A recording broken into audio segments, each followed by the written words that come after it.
Hi, welcome to Dreamforce 2016, and I'm really excited to be sat here with Dr.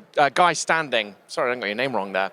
Dr. Guy Standing, who is an incredible author and an economist who's written a book on the Precariat, which has sold millions of copies. And very recently, he's just published his next book, The Corruption of Capitalism. And the reason I wanted to share this with you is because we had a fascinating conversation just earlier with Mark Benioff, the CEO of Salesforce, and a number of Fortune 500 CEOs. And we really felt that the insights from this were incredibly valuable and definitely worth sharing much, much more broadly. And maybe the first thing I'd like to do is Guy, just get you to introduce yourself a little bit and then explain what are the key ideas behind your book. Well, first of all, thank you very much for inviting me here. It's very interesting to talk about the Precariat and the growth of the Precariat, which is a global phenomenon, to chief executives, not the usual audience that I talked to about this subject. But what we've been experiencing is that globalization and the neoliberal policies that have been pursued have created what I call rentier capitalism. And this rentier capitalism is involving a lot more inequalities, but a lot of rental incomes going to a tiny minority, and it's leaving the growth of a new class structure. And the class structure has the Precariat as the growing mass class. And it consists of people who are being habituated to accept a life of unstable labor, without an occupational narrative to give to their lives, without any opportunity to have a career, faced with having to do a lot of work that is not remunerated, and in most cases, having a level of education higher than the level of labor that they expect to be able to take. And this group is facing stagnant real wages, but at the same time, volatile earnings and chronic uncertainty in their lives, and is losing rights. Now, what we're seeing around the world is millions of people being pushed into the Precariat, and they're facing so much insecurity, so much anxiety and anomie, and a rising sense of anger. But the Precariat is split into three groups. First, you have the atavists, what I call the atavists, people who... Before we get to that quick point, could you just explain, when you say the Precariat, as a sort of, can you just explain the different layers of society and where you see the Precariat fitting in? Well, of course, we have a plutocracy, an elite, who are up here in the stratosphere and well represented in this conference. These people are earning phenomenal rental incomes from properties, from intellectual property and all various forms, which are just becoming astronomically large.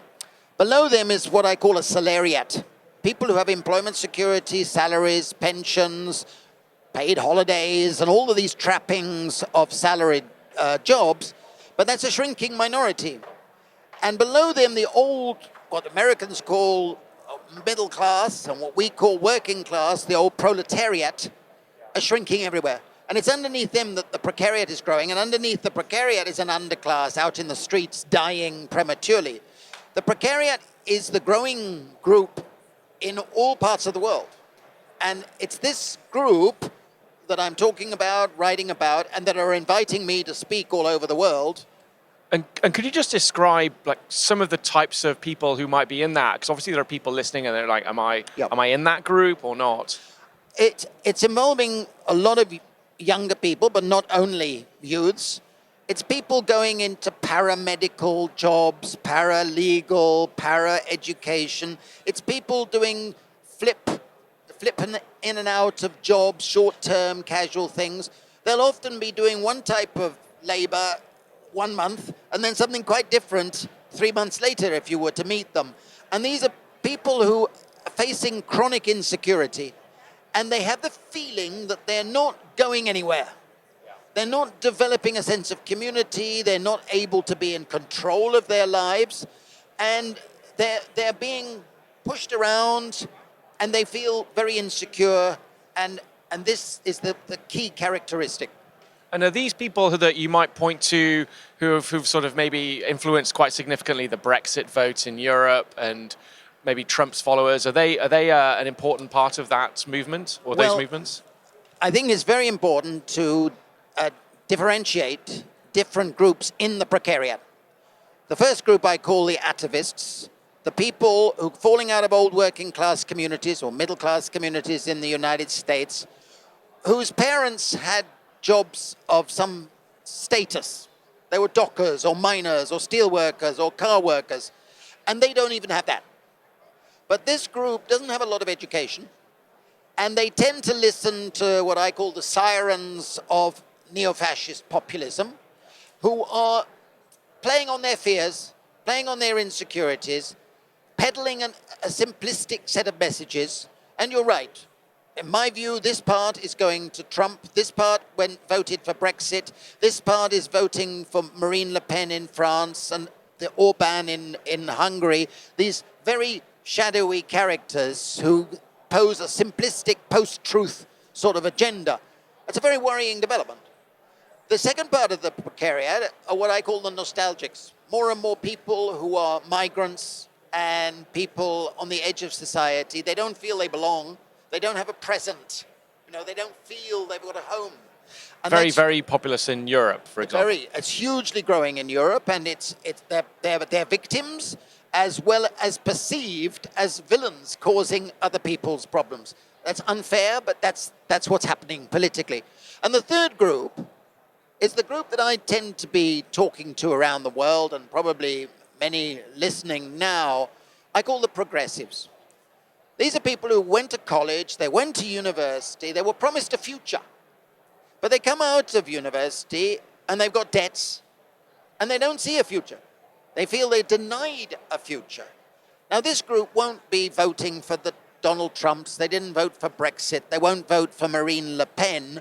But they don't see a progressive politics. Some of them voted for Bernie Sanders. Some of them voted in Britain for Jeremy Corbyn. Some are voting for new parties in Europe. But at the moment, there's a sort of vacuum among progressives.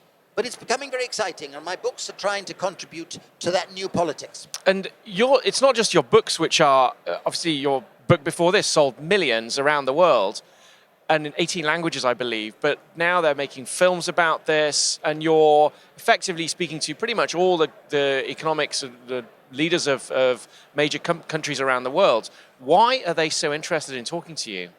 Well, I think it's very exciting.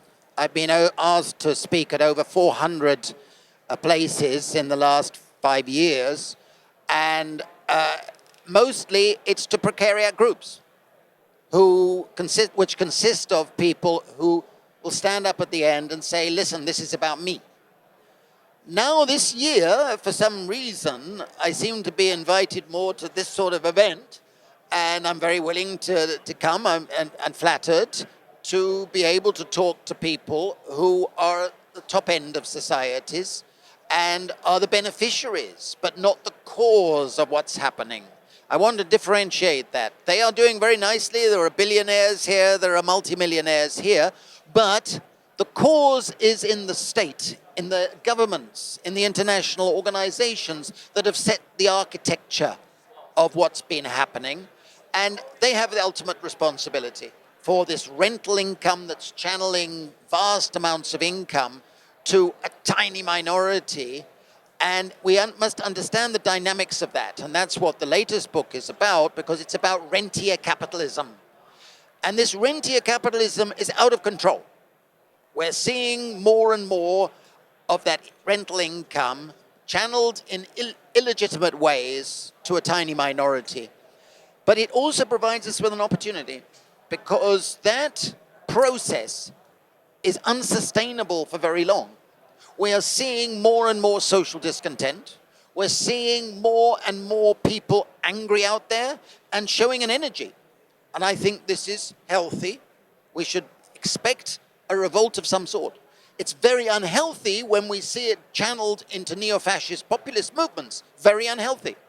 But at the same time, when I go to meetings in Spain or in Italy or in Poland and so on, there is also a precariat politics taking shape. And that is far from the populist type. It's people talking about basic income. It's talking about the recovery of the commons the common spaces, the common amenities. It's people talking about empathy and a gentle, convivial society. And these are people who will form the next progressive agenda, and that's very exciting. So this agenda that you talk about is incredibly important. And we at Salesforce believe actually that the role of the corporation is not just to serve shareholders, but to serve all stakeholders. That goes all the way through to the environment, our employees, but the more broad the population themselves. And the role of the business is changing in its own right. But can you talk a little bit, and that's certainly why it's so interesting to bring you to this conference, but can you talk a little bit about the solutions that you're having conversations with leaders about? Because I think the progress that you're making there is incredibly valuable to share with everyone. Well, for 30 years, I've been advocating a basic income as an essential part of a good society. And the Constitution of the United States, the Constitution of most of our countries, commits governments to promoting the security and happiness of ordinary people. At the moment, we have a lot of insecurity and we have a lot of unhappiness. And I'm delighted that in the past couple of years, after many years in the doldrums, suddenly prominent people, respectable people, are coming out in favor of moving in that direction. It's something that I had not expected to come so soon. We've been doing pilots in Africa and pilots in India, and we produce books on those pilots, showing that if you give people a basic income, even a modest amount. Can you explain quite precisely what you mean by a basic income? Yeah. A basic income means that you provide every man, every woman, and every child with a modest regular payment in cash without conditions, untied to doing any particular activities, labor or work or whatever, and you get it as a right of a legal resident citizen. And with that right, you are able to start developing some sense of control over your life. And what we did in India, we provided 6,000 men, women, and children in 9 communities with a basic income, and we monitored what happened to their lives over 2 years, compared with a similar number who were not receiving the basic income. And what we've seen in that is their nutrition improved, their health improved, the schooling of the children improved, their sanitation improved. They did more work, not less. It's a complete prejudice that if you give people basic security, they'll become lazy. This is rubbish. You actually showed more energy, more confidence, and more entrepreneurial risk-taking, even at the very modest levels, okay? And it was also an equity situation. The women benefited more than the men, even though everybody was paid equally. The disabled gained more than others. The girl children benefited more than others, more than the boys, because they had been disadvantaged for many decades, many generations. So we've seen that, and the most important thing of all, which we didn't emphasize in the meeting we've just had, but it means so much to what we're doing, is that the emancipatory value of a basic income is greater than the money value. It gives people a sense of control, a liquidity, with something that is a scarce commodity, which is money. If you're down in the precariat or in the informal economy or in poverty, your primary scarce commodity is called money.